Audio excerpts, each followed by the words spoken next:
বোঝাপড়ার ব্যাপার আছে, বোঝা মানে জিনিসগুলা বুঝতে হবে। যেমন আদালত আদালতের কাজ করবে, স্বরাষ্ট্র মন্ত্রণালয় আগে বেড়ে কার পরামর্শে সাবজেক্ট ঘোষণা করলেন এটার জন্য তাকে উত্তর দিতে হবে। আর এই যে মেজর জেনারেল কবির পালিয়ে গেল, সে কি পালিয়ে গেল নাকি তাকে জোর করে পাঠিয়ে দেওয়া হয়েছে, এইটাও একটা কোশ্চেন আসছে এখন জনে মনে।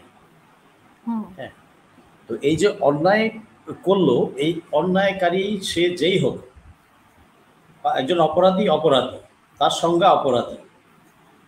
এই ১ বছর ১২ বা ১৩ মাস যাবৎ গুম কমিশন, তারপর আইসিটি, এরা অনেক পরীক্ষা নিরীক্ষা করেছে, আইনি দিকগুলা, ঘটনা, ফ্যাক্ট, তারপর আলামত, ফরেন্সিক করেছে, বিভিন্ন সাইট ভিজিট করেছে, অনেক কিছু আইনি দিক থেকে সকল পরীক্ষা নিরীক্ষার পরে, ডিটেল হোমওয়ার্ক করার পরেই তারা কিন্তু এই ওয়ারেন্টটা ইস্যু করেছে।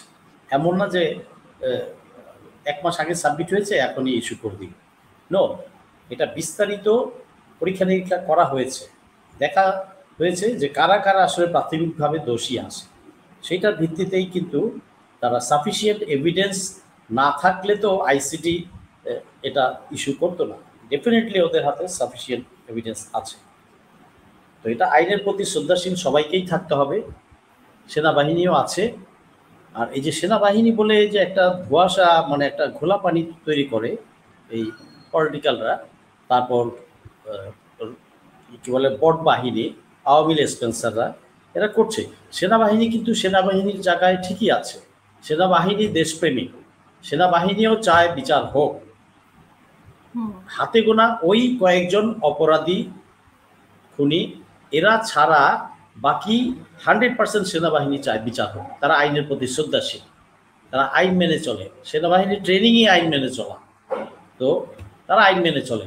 এমন না যে এই কোন আইন মেনে চলে, সেনা আইন মেনে চলে নাকি সব আইনে মেনে চলে? না, সেনা আইন মেনেই চলে, সেনা আইন মেনেই চলে, যেহেতু বাইরে তাদের ইন্টারাকশন কম, তো সেনা আইনটাই তার কাছে প্রাধান্য। আচ্ছা, তবে হাসিনা সেনাবাহিনীকে, সেনাবাহিনীর সদস্যদেরকে, কিছু কিছু সদস্যদেরকে সে তার সুবিধা অনুযায়ী ব্যবহার করেছে। তো ব্যবহার করতে গিয়ে একটা অফিসারের বোঝা উচিত ছিল কোনটা লফুল কমান্ড, কোনটা আনলফুল কমান্ড। তো লফুল কমান্ড সে মানবে, আনলফুল কমান্ড সে ডিনাই করবে। হয়তো কী হবে, তাকে পোস্টিং করে দিবে, এই তো। কিন্তু তা এই কয়েকটা লোভী চরিত্রের অফিসার জন্য সেনাবাহিনীর বদনাম হয়েছে। তো সেনাবাহিনী কিন্তু অ্যাজ এ ইনস্টিটিউশন কিন্তু নট অ্যাট ফল্ট। ওই কিছু কিছু কুলাঙ্গার, ক্রিমিনাল, খুনি, এরা অ্যাট ফল্ট। তো এদের জন্য বাহিনী কেন দায় দায়িত্ব নিবে, এটা একটা কথা। তো বাহিনী কখনোই নিবে না, বাহিনীর সকল সদস্যই চায় বিচার হোক। হ্যাঁ, এখন কথা হচ্ছে শেল্টার দিচ্ছে। লেসপেন্সাররা বসা কিন্তু উপরের দিকে, গত 16 বছরে ওই ভালোগুলোকে বাদ দিয়ে যেগুলো পাঁচাটা ওগুলোকেই কিন্তু উপরে প্রমোশন দিয়ে আছে। তো ওই চক্রটাই রয়ে গেছে। তো জেনারেলদের মধ্যে যে সবাই খারাপ তা না, ব্রিগেডিয়ারের মধ্যে যে সবাই দুষ্ট তা না, কিছু কিছু দুষ্ট যেগুলো বসা আছে, যেগুলো পরবর্তীতে হাসিনার একান্ত অনুগত ছিল, এরা এই অপরাধীদেরকে সলা পরামর্শ দিয়েছে, মানে কুবুদ্ধি দিয়েছে যে ডোন্ট গো টু কোর্ট, বা কোর্টের এটা হবে না, কোর্টের সাথে কোঅপারেট করবে না, মানে সব কিছু করে ফেলবে। মানে এরা জানেই না যে আইনের হাত কত লম্বা। ওয়ান্স ইট ইজ ডকুমেন্টেড, যখন আইনের খাতায় এটা চলে গেছে অপরাধগুলা, টুডে আর টুমোরো এটার বিচার হবেই, এতে কোনো শর্টকাট নেই, কেউ বাঁচতে পারবে না। তো উচিত ছিল, মানে পালিয়ে গেলেও বাঁচতে পারবে না, না বাঁচতে পারবে না, কোর্ট ইন অ্যাবসেন্সিয়া রায় দিয়ে দিবে। সে যখনই দেশে ঢুকবে তাকে করবে, কোর্ট চাইলে ইন্টারপোলের মাধ্যমে অ্যারেস্ট করে আনতে পারেন, আমি মনে করি তাই করবে তারা একটা সময়, সেই সময়টা আসেনি এখনো, করবে। তো এটা এখানে সেনাপ্রধান যে আমার বন্ধু বলেছে, সে এক একজনের বুদ্ধি এক একজন এক এক সময় নেয়, আসলে সে ডিসাইড করতে পারছে না, পাজেলড হয়ে গেছে। সে কিন্তু এমনি ভালো অফিসার, সে তো অত কুটিল জটিল বা ওই হারামি টাইপ লোক না, মানুষ হিসেবে কিন্তু হারামিটা দেখি নেই আমি তাকে। একসাথে আমরা স্টাফ কলেজ করেছি, চাকরি করেছি বিভিন্ন জায়গায়, বাট কেন যেন সে বিভ্রান্ত। 5ই আগস্টে ভালো কাজ করেছে, ফাইন, ওইটা নিয়েই কিন্তু সে পুরো দেশকে, দেশের সাথে সে সেনাবাহিনীর মান সম্মান আরও বহুদূর আগিয়ে নিয়ে যেতে পারত। কিন্তু সেটা গত 15 মাসে বিভিন্ন ক্ষেত্রে এই সরকারের সাথে কোঅপারেট করে নেই। সরকারের যেমন সরকারেরও দোষ আছে, সরকারও গ্যাপ তৈরি করেছে। সরকারের উচিত ছিল দুষ্টু কিছু লোক প্রথম 1 মাস বা 2 মাসের মধ্যে আস্তে আস্তে ছাঁটাই করে দেওয়া। বিপ্লবের পরে ওর লটগুলা সাধারণত কোনো দেশেই থাকে না, রাখে না, এদেরকে সম্মানজনক রিটায়ারমেন্ট বা যে শাস্তিপ্রাপ্য শাস্তি তাকে বিদায় দিতে হয়। তো সেই কাজটা করেনি, লিনিয়েন্ট ছিল বা দুর্বল ছিল।